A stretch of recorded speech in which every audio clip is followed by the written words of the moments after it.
Yo, yo, yo, holler at your boy. Journal's live on set. Why are you talking like that? Oh my goodness. It's who we are. We're back on. What camera are we back on? 2? Yeah, 2. It's what we do.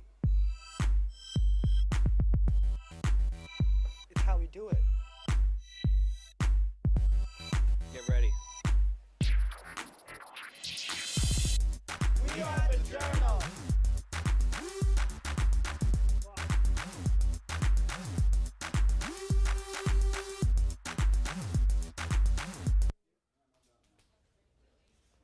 Hey guys, and welcome back. We have a great show this week. I'm your host, Jackie. Yes, son, and this your best man, DJ Green Apple. Your name is Danny and not DJ Green Puke. Nah, boo, I got the touch of the scar in me, man. Now I'm the candy-coated, sugar daddy, cavity-filling DJ Green Apple. The scar?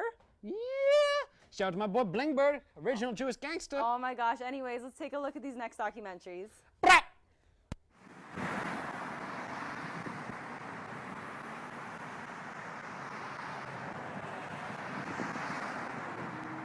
I've been out here 5 years on the street due to a drug addiction. I've been clean for a little over 2 months, and I did 2 years of my life in jail, and when I came out I couldn't get a job. Still can't get a job. I hate the shelter system. If the bed bugs aren't eating you, the people there are. You can't own anything when you're in a shelter because somebody will just steal it. So I prefer to sleep outside.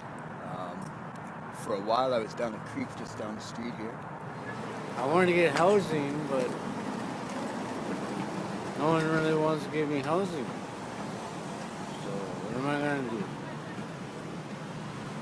Working with housing workers, but... I've just been approved for ODSP, so that's going to help. And I'm on a waiting list for housing, but they tell me it's 7 years. And I ain't staying out here for another 7 years.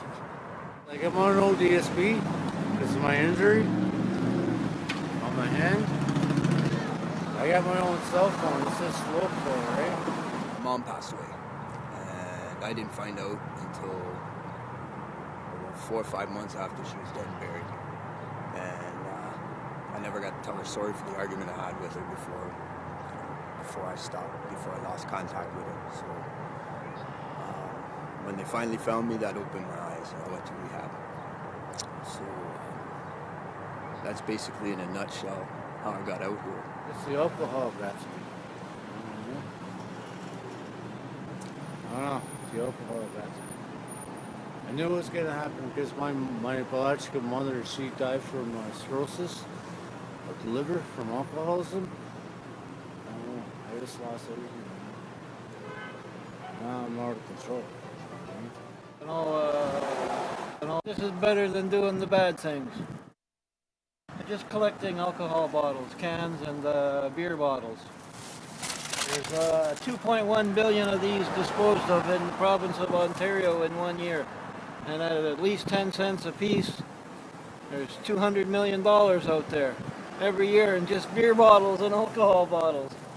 So I'm off to get my share. Before I was getting on the street, $203 a month from welfare to live on the street. You know what I mean? And like that didn't even keep me food for 2 weeks. About $250 a month. Right? Not too bad.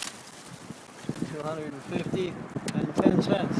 Just in this particular part of Scarborough alone, bounded, say, by Kennedy Road to Markham Road, to Ellesmere and to Finch, there's a lot of homeless people. And downtown, it's even worse. I found up here, people don't look so down at you like when you're homeless. People are more willing to lend you a hand or give you a few bucks to get something to eat. I don't go spirit of the change. I just say, good morning, how you doing? Hey, how you doing? And people just, hey Mike, how you doing? Like everyone knows me here by name. If you don't feel comfortable giving me money, give me a Tim Hortons card. Can't spend that at the beer store. Can't spend that on drugs. So a lot of people like that idea, and that's where I came up with the idea for now accepting Visa, MasterCard on my sign, because it makes people laugh. And I've actually gotten a few of those gift cards over the past year. A lot of people are working for that $10 an hour. The cost of living is very expensive.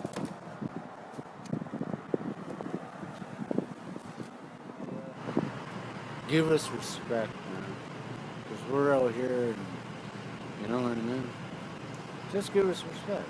I had a Honda Accord, fucking nice apartment, and had a nice girl for all this happened. I want to go back to tow truck driving, which is what I do for a living.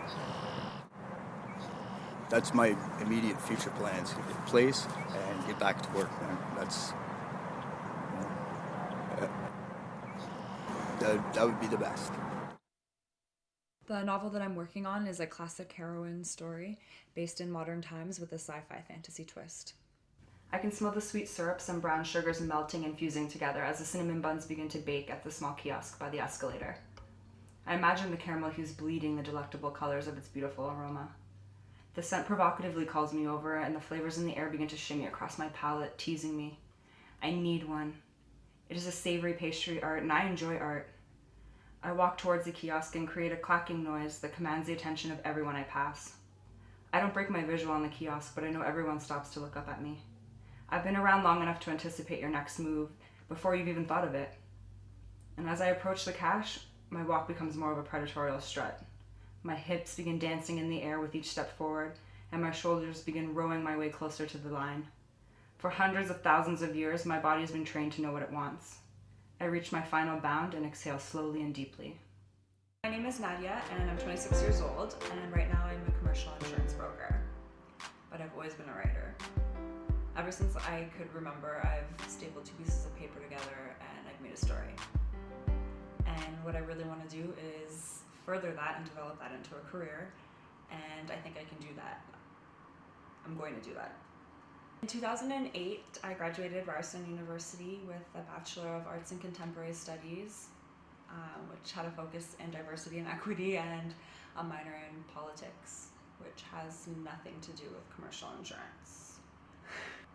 I was afraid I was going to be able to pay bills, move out on my own, and I couldn't find a decent paying writing job, so I got stuck. So I finally I'm going back to school after so long, and I'm so excited about it. I'm taking copywriting and communications, and that's what I hope to translate into a solid career right now, where I can express myself through writing, even though it is a lot different than creative writing. It's more technical. It does help me to be more concise and keep to the point of my story. So it does translate for me and help me on my creative side, so I stick more to the point of my story as well. And right now I am working on a novel, and I hope to get that published one day. Maybe you'll read it. Maybe around like 6 or 7 years old, and I was at my grandparents' house, and I made a book and I illustrated it. And I was just so excited about it. I was so happy, and it was about a duck family, and it was kind of funny too. And after that, I couldn't stop. That's really what set me off going with it. And then from there, every single movie or book that I've read or seen that I've just had that connection with, that same thing, it feels right. And I've just never felt that way about anything else. True say, that doc was on the homeless, that was real. That touched me in the green apple core right there, man. Now you're talking in the third person. Why are you talking in the third person? Well, you know, girl, Green Apple did what he gotta do. When he needs to bring that game, Green Apple is gonna bring that game 110% all the way. Apple grabs that bill and he rides it to the green, he takes it home. What does that even mean? It don't matter, I get money. Oh my now, gosh. you gotta check out this doc on some fly shoes and a true player. Have a look.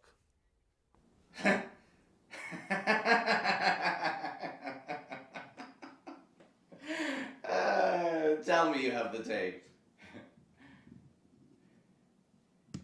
Jesus. Charles, what have I always told you? I don't care how many bimbos you bring home, you don't leave a fucking record! My name's Tim Sayles, and I'm the writer and sound guy for Luckey Chucky. And my name is Jacquie, and I'm the producer of Luckey Chucky. I am Chucky. I'm not sure if I have a last name, but I am definitely Luckey Chucky. So I guess my first name is Lucky. My second name would be Jacquie. It's about a children's entertainer who gets mixed up with a younger woman who is, he finds out later is obsessed with him. Oh, wow, is that ever nice? Thank you. I made it for you. Oh, it's sweet. I'd like to be made. The next day, he tells his manager what happened, how crazy this girl is, and that they made a sex tape when they were doing it.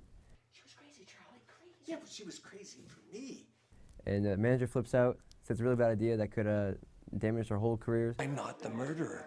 I'm Lucky. Around up there, we can check it out. We are blocking up the windows because now it's nighttime, but it's not actually nighttime, so we have to make it look like it's nighttime. I wasn't in your frame on the takes because I'm doing exactly the same thing. This isn't the kind of thing you want to film. Luckey Chucky, roll A, scene 5I, take 2. Action. So what have you done is going to take place at that thing. I'm looking at the body going, what have you done? But then I've got to get to a position where I can tell she's dead. So I touch her wrist, so I got to go down. Then there's a space, there's empty space in between that. Writing the children's songs was my favorite part. Life vests are key for buoyancy. That means floating. Wait a minute. Life vests are key for buoyancy. Okay. That means floating. Life? Yeah, it was awesome. I want to be Life friends with vests that. are key to buoyancy. That's I should floating. know. The opening song, we had a song about road safety. And Charlie the snail. well, our original song for that was about road safety and how to cross the street safely. But Joseph, our Luckey Chucky, brought in a song that he had written for his kids years ago, I guess, about a snail. And we just thought, okay, well, snails are better than road safety, so that song's going in instead. I have to reach in my pocket and take a capo out to play the song in key. And then they didn't want the capo on to begin with. Sorry, cut. Okay, actually, sorry, don't cut. But when you hand the guitar, make sure that the cables are not showing. I'm trying, I really am. So I like keeping it as much that angle as possible Okay, without being totally unnatural. let's just cut, guys. So it worked really well the first time. I think it's because your hand, Joe, was blocking that. Okay, I'll try to put my arm over this. You could just hold on. That means floating. It's gonna be a #1 hit.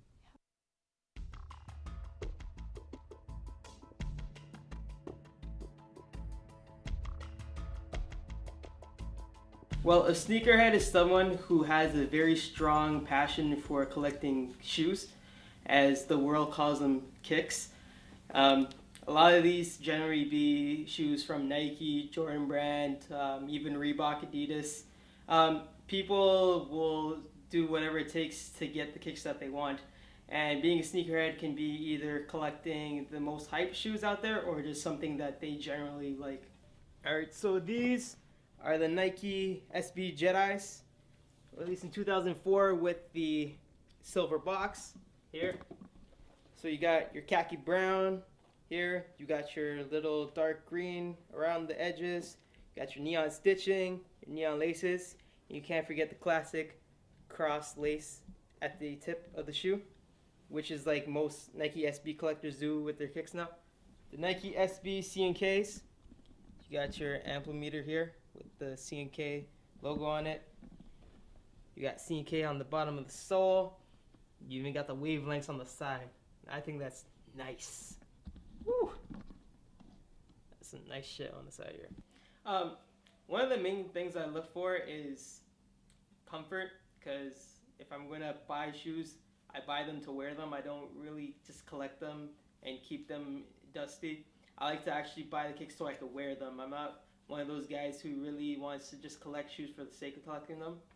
I consider myself an average sneakerhead now. I used to be really passionate about kicks, but with all the capitalism that's going on and too much hype with sneakers nowadays, I feel like it's not really worth my time and effort anymore. I still love a lot of kicks, it's just that I don't believe that I need to be doing all this stuff for shoes that I don't really feel that I'm into anymore. The most I paid for sneakers that were a single shoe was the Jedis. I ended up dishing out like $300 for those, and that was a pretty good price because when I got them, they were going for like 400 plus. So you can see the quality difference in kicks now. Like these are the Jordan 6 lows. These were from 2002, so they're 11 years old. They're a little bit yellowing in the front and on the sole, but overall, still look fresh for an 11-year-old kick, right? Now, these are the white cement 3s. These are the 2011 retros. And you can see, not as fresh. Like, look at that. It's already cracking on the back sole. This has always been a problem with the Jordan 3s, but I've never seen them get screwed over this quickly. Yeah, I don't really like what Jordan Brand's been doing recently. They're just taking all these classic shoes and they're just torturing them like crazy. There's some shoes that have been re-released twice in 3 years, which is absurd to hear. And now with everybody lining up beforehand to get some shoes is ridiculous. Like, I remember only having to line up like half an hour before store opened for really hype kicks a couple years ago. Now sometimes you gotta wait overnight for some shoes, which is complete bullshit. A lot of people just get the kicks just because they want to be looked at as the man. Now all of a sudden you see all these people getting these kicks just to rock them, to show everybody that they basically have more money than you, or they have more style than you, or they can get more girls than you can because of what your kicks look like. I got into sneakers because of what they look like. I like them for, kicks. But now people are just getting them just to be like just to be a little fad, which I don't really like. That people are just getting them now just because they can. Like, I think you need to be passionate about the kicks that you get. You shouldn't just be going to get them just because, a celebrity told you to go get them. Just because you see like a basketball player rocking them on the court. You should just get them because you generally like sneakers.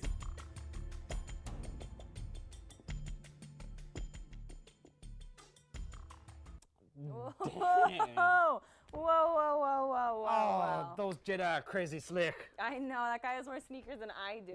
True. And those shoes were dope. And those students look like pros on set, man. Honestly, if you continue talking like this, I'm going to beat you with your own arm. Why are you hating so much? Oh my gosh, can we please just cut to the next doc? Please.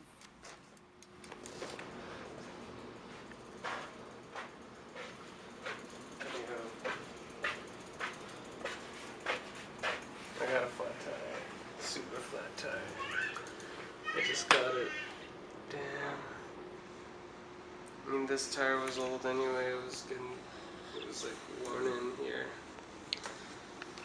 What am I gonna ride? Ano nangyari sa bike mo? The back tire finally popped or burst or whatever. Nasabi ko na sa'yo, huwag nang gamitin yan dahil luma na yung gulong yan. Kaya old na yung gulong at saka yung tube, inner tube. Gamitin mo yung bike ng mami mo. Yung nakasabit sa wall. I-tune up ko muna para magandang gamitin. At least yun ay medyo bago ang gulong kaysa rito sa bisikleta mo.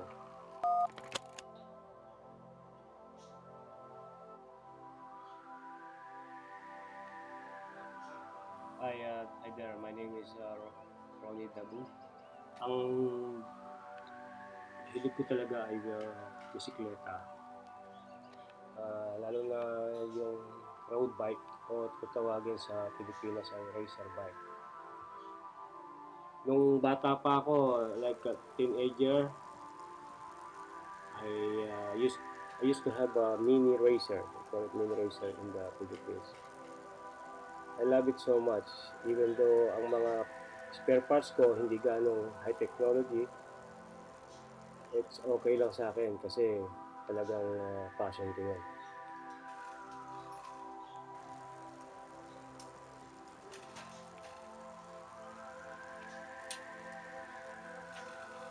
Dito sa Canada, mas marami akong nakikita ng high-tech na spare parts. So, lalo akong pinupurso yung sarili ko.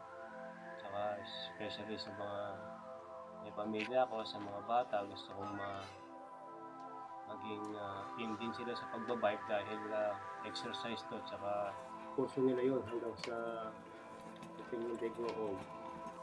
Kahit sa everyday life, gamitin yung bike para hindi ka na magko-commute. Kung pupunta ka lang sa like how many kilometers only you can do it with the bikes. Kaya sana sa future ang wish ko na o hope ko sa gobyerno maglagay ng maraming bicycle lanes. Even the highways, lagyan ng bike lanes. So hindi lang ang mga automobile or buses na marireach yung mga provinces all over the world. Even bikes, any kind of bikes can reach those places.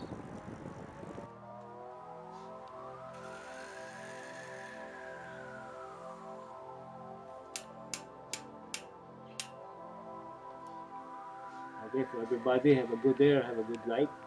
This is Tony Dabu again. Be safe on the road and keep cycling. Thank you.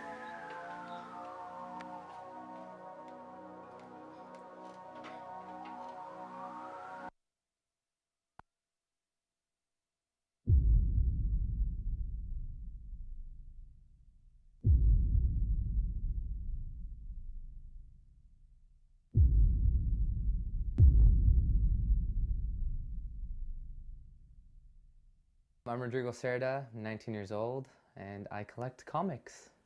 My name is Vince, and I'm a film student at Centennial College. First of all, I wouldn't call myself a collector so much as an enthusiast. My name is Kyle Credo. I'm a student, and I'm a ex-comic book enthusiast. I don't know, it's their stories, like it's my escape. You know how people go to movies, and it's like their own fantasy world? These comics are like where I go, you know, I'm with these guys all the way through their journey. The reason why I got into comics is because I really enjoy the art form, like the way the characters are drawn out, the backgrounds, the whole artistic view of it. As an avid reader, I'm really into novels and stuff, like reading lengthy books, and I find that reading a comic, it's just like a break. And just pick up a comic book and just sit back, relax, and just chill, you know? I mean, I think it's the perfect medium. Like, I only collect Marvel comics because, I don't know, I love their characters, you know, Captain America, Spider-Man. You know, I grew up watching these heroes, so it's like, I grew up with Marvel, it's like the love of my life. These guys are like regular people, you can relate to them, that's why I love them. You get visuals along with also the text. It's not just reading and you have to use your imagination. It's like having a storyboard, so I could see the picture and then when I see that picture, I could see in my mind how the scene would actually look. Whereas in reading, you have to create everything yourself, you know, it's like, I'm a lazy guy. you know, I'm traditional. I like to go for the hero, and I like comics that they end triumphantly and people save the day. They got superpowers or like super martial arts powers and shit. But then, from time to time, I go for stuff that's a lot more intense. You know, everyone wants to be a superhero, right? You know, they all have that, it's like, oh, Power Ranger, everyone wanted to be a Power Ranger. They're heroes. And then Spider-Man, X-Men, I don't know, there's just something about seeing these people do great things for other people, you know? That's what like amazes me. Like, they're not superheroes because of the powers they have, they're superheroes because what they do with those powers, you get what I'm saying? Yeah, I see it all as an art form. Like all the effort someone puts into creating a page, and if you look at Uncanny X-Force, they have pastel colors that they use, and it's a different type of artwork. It kind of looks like it's all a painting. The Walking Dead is so human. You see, hey, if I were an old guy in a post-apocalyptic world, I'd be an awesome old guy because I'd be nailing someone who's like 40 years younger than me. Hell yeah. Dale and Andrea, they should have been f***ing this entire season. But you know what? Stuka, it's... Yo, Black Panther, like, he's a king of Africa, you know, T'Challa, that's such a sick name. I don't know why Black Panther's been my favorite. I've always been driven to him. It's him and Beast. Something about, like, being an animal, just, like... Just clicks. Yeah, like, the way they fight, their style, like, their morals. You know, they're not, like... They're in the middle. They try to balance everything out. Deadpool. A lot of people hate Deadpool, but, man, he's the only guy that knows he's in a comic. So how you gonna fuck with that? He is, like, invincible, basically. And he's funny. He just like gets over. He's just like a bunch of people are on his dick. That's the only reason I don't like him. But other than that, like, he's my favorite character. Him and Nightcrawler, because Nightcrawler's fucking dope. This guy could teleport. And he's blue. He's misunderstood. You know. The governor is the one that you're supposed to love to hate, right? I mean, and because nothing he does is in any way related to justice. Like, you look at what he does, and it's like he is just like clinging, like by the tips of his nails onto power, and he wants power more than anything in the world. Because in the zombie apocalypse, that's all that matters at that point. Like, and to an extent, I can see myself as the governor, and I think every human has the capacity to be the governor. I don't think you could stop. I mean, if you're an enthusiast, that means you're in love with this stuff and you want to keep on going and you want to keep on, you know, adding to your collection. Recently, I think it's becoming an addiction. Like every Wednesday, wake up and it's like, yeah, new comics. And I have it on my calendar, what comics I want. So I think it's becoming an addiction. Not like a bad one where it's like, you know, it's like, it's an addiction. I'm gonna tell you straight up, it's an addiction. I look forward to the day where, I mean, you have Miss Marvel on the cover of like a Marvel like Ultimate XXX adventure, and then like she's just gloating her honkers all over the place and fucking like, bro, Marvel porn. Some people will call me f***ed up, but there's some sexy chicks in Marvel, like Barbie style, yo. No! Stop it! Honestly, just finish the show, Danny. Okay, wow. Well, we had a great show. I really hope you enjoyed the peace song. Girl, I can't do this. I'm a G.